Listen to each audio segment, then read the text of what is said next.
មហាអំណាចអាស៊ីបូព៌ាក្រោកពីដំណេកធ្វើឲ្យចិនព្រួយបារម្ភក្រោយការចាញ់នាដំណាក់កាលចុងក្រោយនៃសង្គ្រាមលោកលើកទី2ជប៉ុនបានដេកលង់លក់នៅក្នុងសន្តិភាពអស់រយៈពេលយ៉ាងយូរ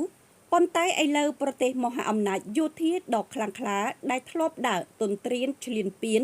ទៅលើប្រទេសជាច្រើននៅតំបន់អាស៊ីអាគ្នេយ៍និងប៉ាស៊ីហ្វិកជាពិសេសដែនដីអាណានិគមបារាំងនិងអង់គ្លេសដោយក្នុងនោះមានទាំងកម្ពុជាចិនឥណ្ឌូនេស៊ីមីយ៉ាន់ម៉ាជាដើមបានភ្ញាក់ពីដំណេកឡើងវិញហើយនិងកំពុងតែបង្កើនសកម្មភាពការពារជាតិធ្វើឲ្យចិនមានការព្រួយបារម្ភជាថ្មីសារព័ត៌មាន Japan Times បានរាយការណ៍ថាភាពតានតឹងខាងភូមិសាស្ត្រយោធានិងនយោបាយនាពេលនេះជប៉ុនបានចាប់យកកោះយ៉ូណាហ្គូនីនាភាគខាងលិចបំផុតប្រទេសរបស់ខ្លួនធ្វើជាសមរភូមិជួរមុខក្នុងតំបន់ដែលធ្វើឲ្យចិនមានការព្រួយបារម្ភភាពតានតឹងខាងយោធារវាងជប៉ុននិងចិនបានកើនឡើងដល់កម្រិតខ្ពស់បំផុតនៅក្នុងរយៈពេលជាង1ទសវត្សរ៍ចុងក្រោយនេះជប៉ុនបានមើលឃើញថាកោះយ៉ូណាហ្គូនីដែលមានប្រជាជនរស់នៅតិចជាសមរភូមិជួរមុខហើយវាជាចុងកន្ទុយនៃប្រជុំកោះនានារបស់ជប៉ុនផងដែរឥឡូវជប៉ុនកំពុងតែសាងសង់មីស៊ីលនៅតាមប្រជុំកោះនានានៅជិតកោះតៃវ៉ាន់ដើម្បីត្រៀមខ្លួនទប់ទល់នឹងមហាយៈចិនប្រព័ន្ធប៉មរ៉ាដាយោធានេះបានសាងសង់នៅលើកោះយ៉ូណាហ្គូនីដែលមានចម្ងាយប្រហែល111គីឡូម៉ែត្រពីកោះតៃវ៉ាន់ដែលជាកោះមួយនៅជិតតៃវ៉ាន់ជាងគេបំផុតនៃទឹកដីរបស់ជប៉ុនរីឯភ្នំនានារបស់តៃវ៉ាន់ក៏អាចមើលឃើញច្បាស់ពីកោះយ៉ូណាហ្គូនីនាពេលថ្ងៃចិនធ្លាប់បាញ់មីស៊ីលធ្លាក់នៅជិតកោះយ៉ូណាហ្គូនីនេះអំឡុងពេលលោកស្រី Nancy Pelosi កាលនៅជាប្រធានសភាអាមេរិកបានធ្វើដំណើរទៅបំពេញទស្សនកិច្ចនៅតៃវ៉ាន់កាលពីអំឡុងឆ្នាំ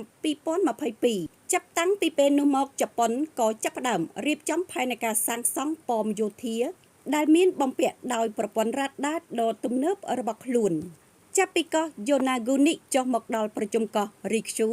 ដែលមានចម្ងាយ160គីឡូម៉ែត្រគឺជប៉ុនកំពុងតែបំពាក់ប្រព័ន្ធមីស៊ីលប្រព័ន្ធប៉មរ៉ាដាកន្លែងស្តុកគ្រាប់រំសេវនិងសម្ភារៈប្រយុទ្ធយ៉ាងឆាប់រហ័សមួយគ្នានេះជប៉ុនក៏កំពុងតែចាប់ផ្ដើមដាក់ពង្រាយទ្រព្យសម្បត្តិការពារជាតិយ៉ាងច្រើននៅលើកោះខ្យូស៊ូនិងកោះធំៗចំនួន4ផ្សេងទៀតនៅភាគខាងត្បូងរបស់ជប៉ុនជាមួយយន្តហោះចម្បាំងបំបាំងកាយដ៏ទំនើបប្រភេទ F-35 រាប់សិបគ្រឿងនិងប្រព័ន្ធមីស៊ីលរយៈចម្ងាយឆ្ងាយយ៉ាងច្រើនក៏ដូចជាការពង្រីកចក្ខុវិស័យរបស់ខ្លួនទៅលើកង Marine របស់សហរដ្ឋអាមេរិកដែលគេស្គាល់ថាកងពលតូចដាក់ពង្រាយយ៉ាងឆាប់រហ័សចុះទឹកវាយឡើងលើគោកជាដើមសកម្មភាពដាក់ពង្រាយទ្រព្យសម្បត្តិការពារជាតិរបស់ជប៉ុនបានកាត់ឡើង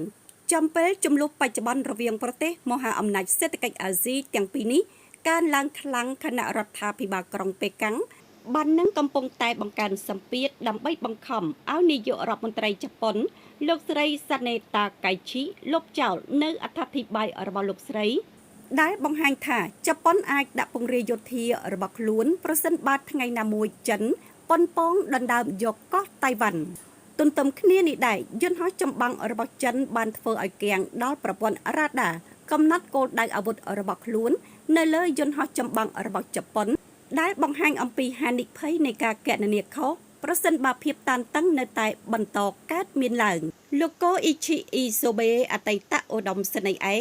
នៃកងកម្លាំងស្វ័យការពារជើងគោករបស់ជប៉ុនបានអះអាងថាកងទ័ពរំដោះប្រជាជនចិនពិតជាកំពុងតែកសាងសមត្ថភាពរបស់ខ្លួនក្នុងការបង្ខំឲ្យតៃវ៉ាន់ឲ្យចុះចូលប៉ុន្តែប្រទេសជប៉ុនសហរដ្ឋអាមេរិកនិងបណ្ដាប្រទេសលោកខាងលិចផ្សេងទៀតត្រូវតែបង្ហាញទៅកាន់ប្រទេសចិនចំពោះការតាំងចិត្តដ៏មុតមាំរបស់ពួកគេក្នុងការប្រឆាំងរាល់សកម្មភាពដែលស្វែងរកការផ្លាស់ប្ដូរស្ថានភាពបច្ចុប្បន្ន